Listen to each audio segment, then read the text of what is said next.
बार की व्रत कथा। एक बार क्या होता है, जो शिव जी होते हैं वो पार्वती जी और नंदी के साथ जो है भ्रमण के लिए निकलते हैं। तो पृथ्वी लोक के भ्रमण के लिए निकलते हैं कि देखते हैं पृथ्वी पर क्या चल रहा है। तो वो निकलते हैं तो पार्वती जी को नंदी पे बिठा रखा है। तो रास्ते में लोग बोलने लगते हैं कि देखो कैसा आदमी है, ये तो अपनी पत्नी को बैल पे बिठा रखा है, पत्नी देखो कैसी है, पति तो पैदल चल रहा है और पत्नी ऊपर बैठी है। तो थोड़ी दूर चलते हैं तो पार्वती जी नीचे बैठ जाती हैं, नीचे चलने लगती हैं। और फिर लोग बोलने लगते हैं कि ये देखो नंदी ऐसे ही चल रहा है, दोनों लोग लगाई ऐसे ही चल रहे हैं, नंदी का कोई यूज़ ही नहीं ले रहे हैं। तो फिर थोड़ी दूर और जाते हैं तो शिव जी नंदी पे बैठ जाते हैं।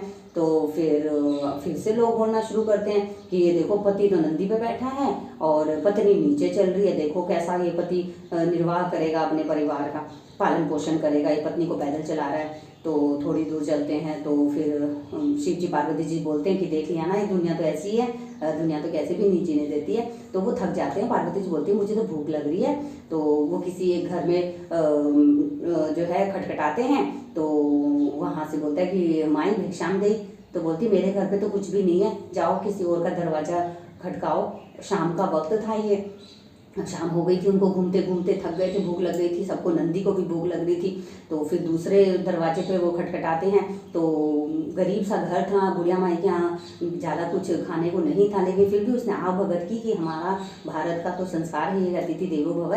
तो उसने बुलाया, आओ महाराज बैठो विराजो। तो बिठाती है और फिर अपना जो पतीला था, जो आटा, सूखा जो आटा होता है उसी को घोल के और पानी मिला के लापसी बनाकर जो है, मीठी लापसी बना के, गुड़ की लापसी बनाकर जो है महादेव और पार्वती जी को वो जिमाती है।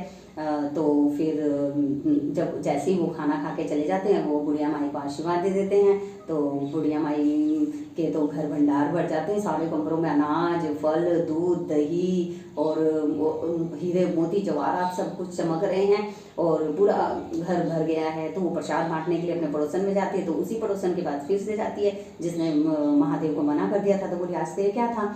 तो बोली आज तो मेरे यहाँ तो योगी आए थे और वो तो मुझे सब कुछ दे गए। तो बोले कि है ना, तो तेरे पास तो कुछ भी नहीं था? बोली मेरे पास जो भी था, जैसा भी था, मैंने वही खिला दिया उनको। तो फिर बोलते हैं, वो भागती भागती महादेव के पास जाती है कि वो तो योगी मेरे घर पे भी आए, तो मैंने तो बोला मेरे पास तो कुछ भी नहीं है खिलाने के लिए।